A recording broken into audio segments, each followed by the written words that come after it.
What if I was to tell you that finding the one was not 1 in a billion, contrary to popular belief, but actually 1 in 6 million? According to the Humane Society, that's the number of cats and dogs that are awaiting adoption today in shelters. Let's make this idea even more challenging by including animals that are killed by euthanasia due to overpopulation in these shelters. That makes your chances 1 in 2.7 million. Your life partner is out there, waiting for you. Don't let them pass by. As an animal science major, I have volunteered in multiple sheltering homes and adoption facilities. My family has been so inclined to even adopt a dog from one of these facilities, so I've experienced the reasons why adopting is the best choice. Although my life experiences may have given me an open mind to these ideas, I've also researched a few adoption facilities to inform you whether it is the right option for you. Adopting a dog from a shelter is easier than ever before with a new system in which they match you with personalities with your lifelong companions. You'll first learn about the exponential need for help with the adoption facilities. This will lead to some insight about the importance of helping these animals and finding a home, and lastly, what you can do to help them. So let's begin. As stated by Matt Berschedecker, President and CEO of the American Society for the Prevention of Cruelty to Animals, too many animals enter the shelter system for reasons that are completely preventable. According to the American Humane Society, the most prevalent reason Americans so commonly give away their animals is because their place of residency does not allow them. So that it could include apartments being too small or their landlords not allowing these animals. Another commonly reported influence is from a divorce. So as we all know, when there's a divorce, it's very difficult to decide who gets what possessions, so some just decide to give them up for adoption. Parents may also feel so inclined to abandon their pet upon the birth of their newborn child. So that could be whether they feel the pet may be a danger to their child, or they just don't have the time to dedicate to the animal as well as their newborn child. Many also do not realize that the expenses going into raising a pet are so grand. Between veterinary visits, shots, food, toys, and any other equipment you may need for your pet, families may feel economically pressured to leave their pet to a shelter. These are all standpoints that are absolutely avoidable by us as humans, but unfortunately not so the case for the pets.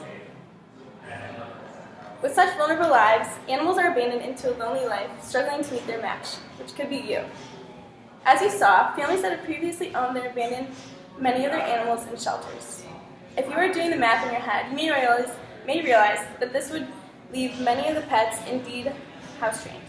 So they could know some tricks, they may be potty trained, you don't even have to do any of that, they already know.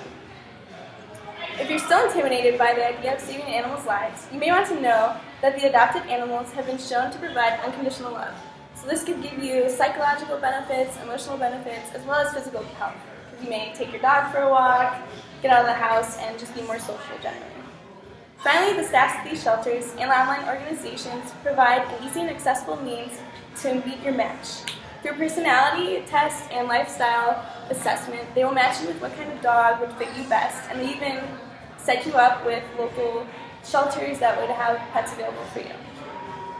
In case, because it's the right thing to do, isn't enough for you, I have provided a compilation from the Humane Society as to why adoption is for you.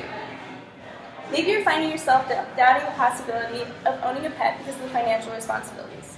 Well, there's actually a veterinary subsidized service for eligible families in which they will give you some kind of compensation for taking your dog to the vet.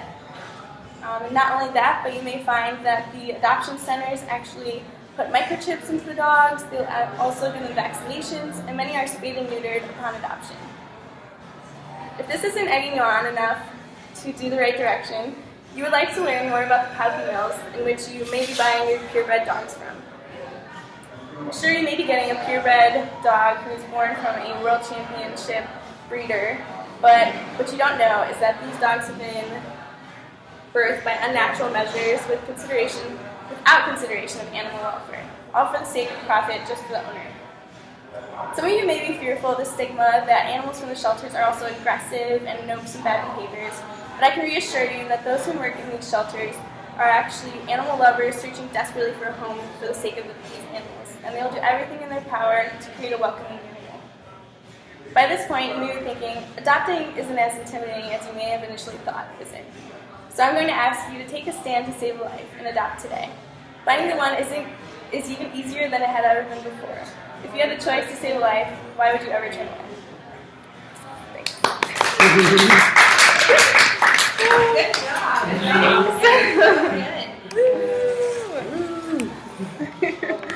Good job.